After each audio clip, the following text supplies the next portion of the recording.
CBSE में एक चलन है कि नहीं हम इंग्लिश मीडियम के, इंग्लिश भी नहीं आती उनको, उनको हिंदी भी नहीं आती।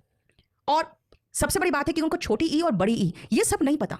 हाँ, मतलब सीबीएसई वालों को अगर बहुत लानत मलानत वाली भाषा में कहूँ मैं, तो वो जैसे एक गाय का गोबर होता है, कम से कम लीपने पोतने में काम आता है, वो सुअर वाले होते हैं कि ना वो ससुर हिंदी में होते हैं ना अंग्रेजी में होते हैं। वो आधी जिंदगी संघर्ष करते हैं और उसमें मैं भी था। जब मैं मीडिया में आया तो मुझे हिंदी एक्चुअली सीखनी पड़ी, मुझे अपनी शब्दावली बेहतर करनी पड़ी, मुझे शब्दों पर ध्यान देना पड़ा। बहुत सारे शब्द को मैं हिंदी में भी गलत बोलता था और लोगों का एहसास नहीं होता कि वो हिंदी सही नहीं बोल रहे हैं। देखिए, टोकने वाला नहीं है। आप अगर मैं आज के बच्चों की बात करूं, जब उनको कहते हैं छोटी ई की मात्रा बड़ी ई की मात्रा, तो हम लोग कहते थे उसको ह्रस्व ई और दीर्घ ई ऐसे कुछ कहते थे।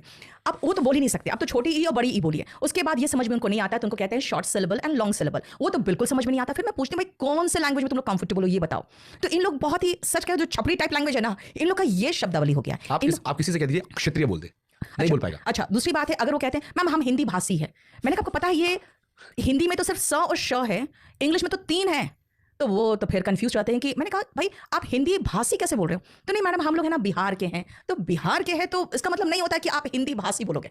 इनको हिंदी भी नहीं आती, इंग्लिश छोड़िए। दूसरी बात, एक और प्रॉब्लम है, सीबीएसई अपना सिलेबस कम करता चला जा रहा है ताकि बच्चों पर बोझ ना आए, वो मेंटली परेशान ना हो, वो सुसाइड ना करें, वो टेंशन में ना आए। लेकिन एक चीज वो नहीं जान रही है सीबीएसई कि कॉम्पिटिशन बढ़ता जा रहा है।